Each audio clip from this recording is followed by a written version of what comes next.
Bonjour les amis, bienvenue sur Cyclone Analysis of India, votre source incontournable pour des mises à jour météo précises et à jour. Regardez notre vidéo jusqu'au bout pour une analyse approfondie. Abonnez-vous à notre chaîne et likez cette vidéo pour des prévisions météo, de pluie et de cyclones fiables. Restez connectés pour des infos météo qui comptent. Dans notre mise à jour d'aujourd'hui, nous allons vous fournir les dernières informations sur le cyclone tropical Grant et un autre cyclone qui devrait se former sur le sud-ouest de l'océan Indien. Nous partagerons les dernières mises à jour sur la trajectoire et l'intensité des deux cyclones, alors sans plus tarder, plongeons-y. Tout d'abord, concentrons-nous sur le cyclone Grant. Selon notre dernière analyse, le cyclone Grant s'est affaibli en une tempête tropicale sévère et devrait s'affaiblir davantage au cours des 2 à 3 prochains jours. Cependant, il pourrait se RE accent aigu intensifier par la suite en raison de conditions atmosphériques et océaniques favorables. Le cyclone Grant devrait passer à 400 à 500 km au nord de l'île Maurice et de la Réunion, se dirigeant vers Madagascar. En approchant de la côte malgache, il pourrait se RE accent aigu intensifier et retrouver sa force de cyclone tropical. Les modèles, y compris le GFS, suggèrent également une trajectoire et un schéma d'intensification similaire.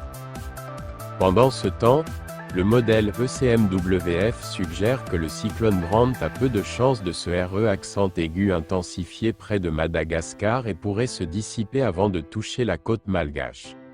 Nous suivons de près l'intensification et l'affaiblissement du cyclone, et il y a une chance qu'il puisse se renforcer à nouveau avant de traverser la côte malgache. Donc, c'est notre mise à jour sur le cyclone Grant. Maintenant, concentrons-nous sur le prochain cyclone qui devrait se former sur le sud-ouest de l'océan Indien. Comme prévu précédemment, une nouvelle perturbation tropicale devrait se développer autour du 4 ou 5 janvier. Après la formation de la perturbation tropicale sur le sud-ouest de l'océan Indien, elle devrait se déplacer vers le sud-est en direction de la région australienne, où elle pourrait s'intensifier davantage en une dépression tropicale, puis en une tempête tropicale modérée. Par la suite, elle devrait changer de trajectoire vers le sud, puis vers le sud-ouest, réintégrant ainsi la région du sud-ouest de l'océan Indien. Après avoir réintégré la région du sud-ouest de l'océan Indien, elle pourrait s'intensifier davantage en une tempête tropicale sévère ou même en un cyclone tropical, et devrait continuer à se déplacer vers le sud à sud-ouest. Cependant, sa trajectoire reste incertaine, et on ne sait pas si elle affectera des terres ou non, ce qui sera confirmé dans les prochains jours, alors restez à l'écoute avec nous. C'est tout pour notre mise à jour d'aujourd'hui.